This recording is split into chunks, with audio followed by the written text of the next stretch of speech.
Chapter 8. The Queen's Croquet Ground. A large rose tree stood near the entrance of the garden. The roses growing on it were white, but there were 3 gardeners at it, busily painting them red. Alice thought this a very curious thing, and she went nearer to watch them. And just as she came up to them, she heard one of them say, "Look out now, 5, don't go splashing paint over me like that." "I couldn't help it," said 5 in a sulky tone. 7 jogged my elbow. On which 7 looked up and said, "That's right, 5, always lay the blame on others." "You'd better not talk," said 5.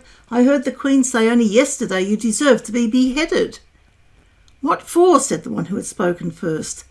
"That's none of your business, 2, said 7. "Yes, it is his business," said 5, "and I'll tell him. It was for bringing the cooked tulip roots instead of onions."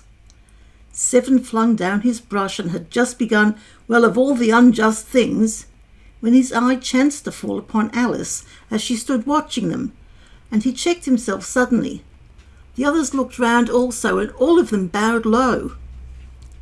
"Would you tell me," said Alice a little timidly, "why you were painting those roses?" 5 and 7 said nothing but looked at 2.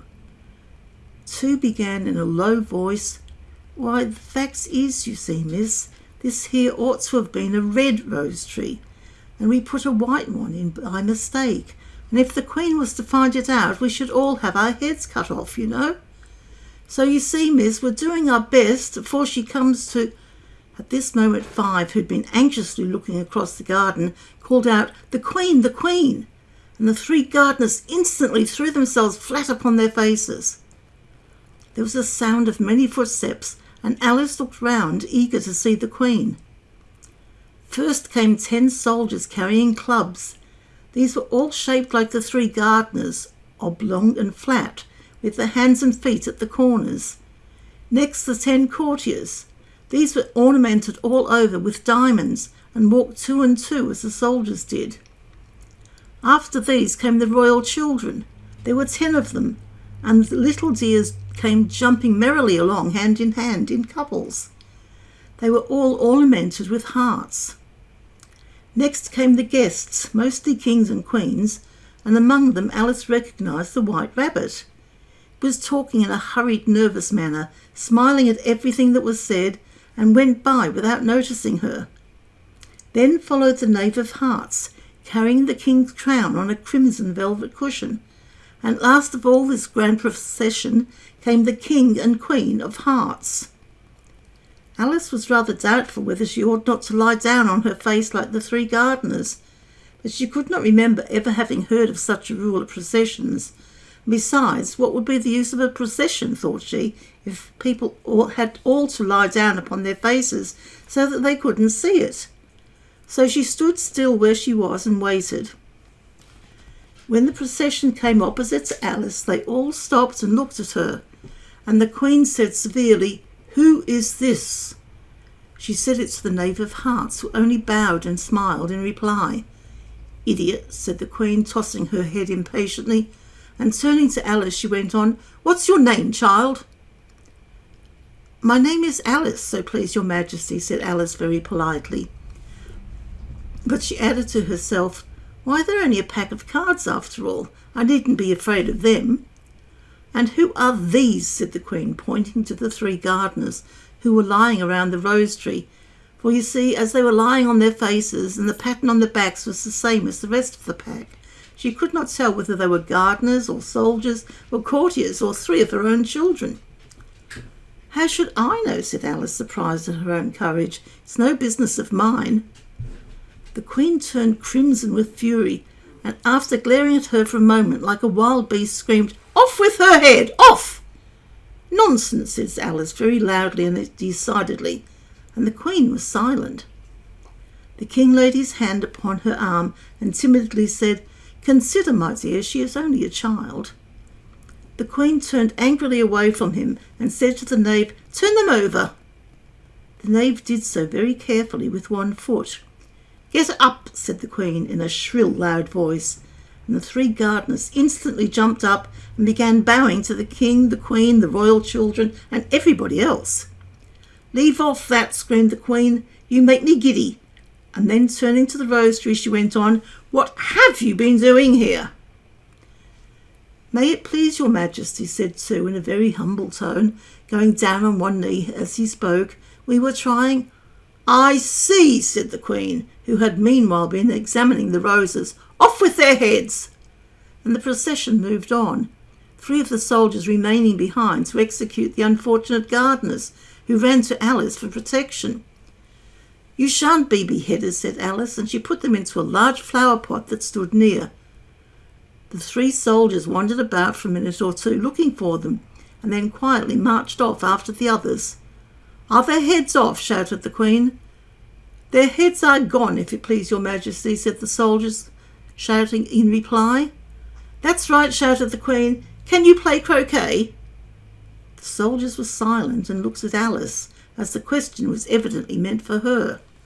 "Yes," shouted Alice.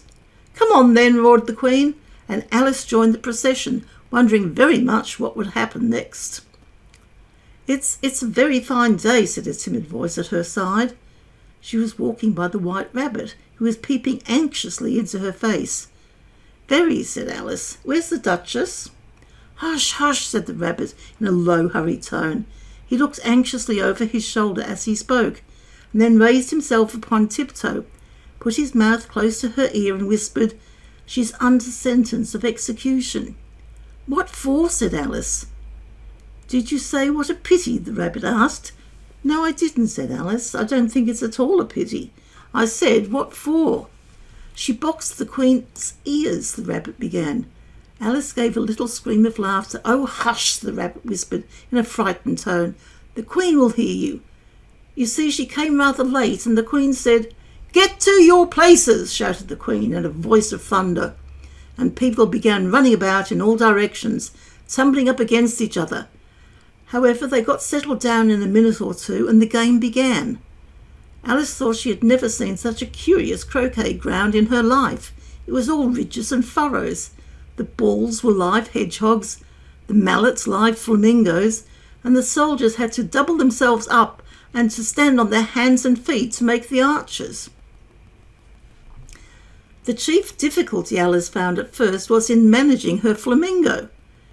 She succeeded in getting its body tucked away comfortably enough under her arm, with its legs hanging down, but generally, just as she had got its neck nicely straightened out and was going to give the hedgehog a blow with its head, it would twist itself round and look up in her face with such a puzzled expression that she could not help burst out laughing.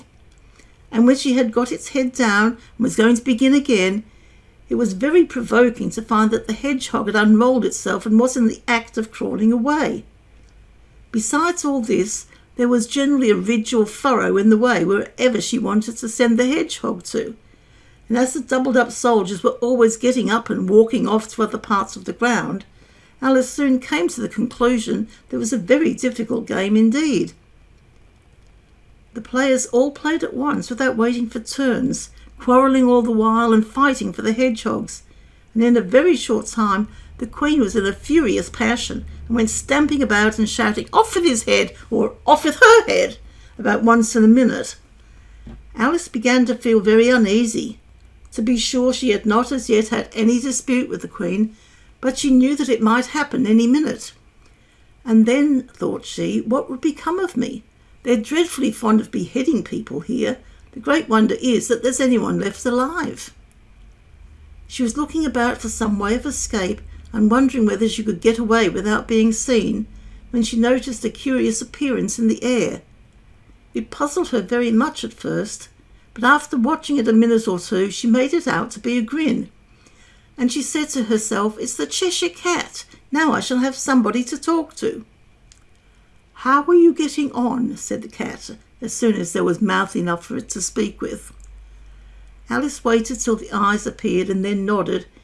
It's no use speaking to it, she thought, until its ears have come, or at least one of them.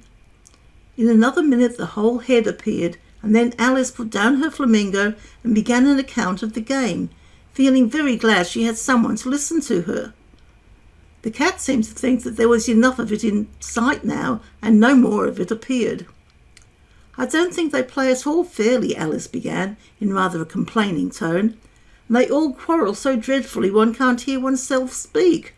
And they don't seem to have any rules in particular. At least if there are, nobody attends to them. And you've no idea how confusing it is, all the things being alive. For instance, there's the arch I've got to go through next, walking about at the other end of the ground. And I should have croqueted the Queen's hedgehog just now, only it ran away when it saw mine coming." "How do you like the Queen?" said the cat in a low voice.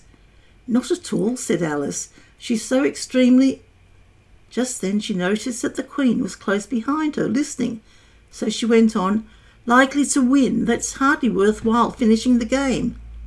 The Queen smiled and passed on. "Who are you talking to?" said the King, going up to Alice and looking at the cat's head with great curiosity. "It's a friend of mine, a Cheshire cat," said Alice. "Allow me to introduce it." "Oh, I don't like the look of it at all," said the King. "However, it may kiss my hand if it likes." "I'd rather not," the cat remarked. "Don't be impertinent," said the King, "and don't look at me like that." He got behind Alice as he spoke. "A cat may look as a king," said Alice. "I've read that in some book, but I don't remember where." "Well, it must be removed," said the King very decidedly, and he called the Queen, who was passing at the moment. "My dear, I wish you would have this cat removed." The Queen had only one way of settling all difficulties, great or small. "Off with his head," she said, without even looking round. "I'll fetch the executioner myself," said the King eagerly, and he hurried off.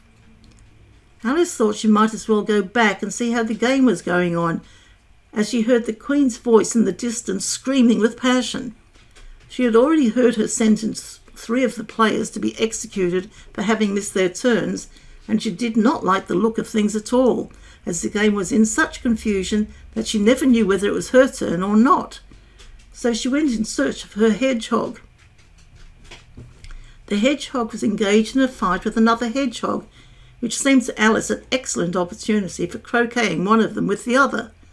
The only difficulty was that her flamingo was gone across the other side of the garden, where Alice could see it trying in a helpless sort of way to fly up into a tree. By the time she'd caught the flamingo and brought it back, the fight was over, and both the hedgehogs were out of sight. But it doesn't matter much, thought Alice, as all the archers are gone from this side of the ground. So she tucked it away under her arm that it might not escape again, and went back for a little more conversation with her friend. When she got back to the Cheshire Cat, she was surprised to find quite a large crowd collected round it. There was a dispute going on between the executioner, the King, and the Queen, who were all talking at once, while all the rest were quite silent and looked very uncomfortable. The moment Alice appeared, she was appealed to by all 3 to settle the question, and they repeated their arguments to her, though as exactly they all spoke at once. She found it very hard indeed to make out exactly what they said. The executioner's argument was that you couldn't cut off a head unless there was a body to cut it off from, that he had never had to do such a thing before, and he wasn't going to begin at his time of life. The King's argument was that anything that had a head could be beheaded, and that you weren't to talk nonsense. The Queen's argument was that if something wasn't done about it in less than no time, she'd have everybody executed all round. It was this last remark that had made the whole party look so grave and anxious. Alice could think of nothing else to say but, "It belongs to the Duchess. You'd better ask her about it." "She's in prison," the Queen said to the executioner. "Fetch her here." And the executioner went off like an arrow. The cat's head began fading away the moment he was gone, and by the time he had come back with the Duchess, it had entirely disappeared. So the King and the executioner ran wildly up and down looking for it, while the rest of the party went back to the game. End of chapter.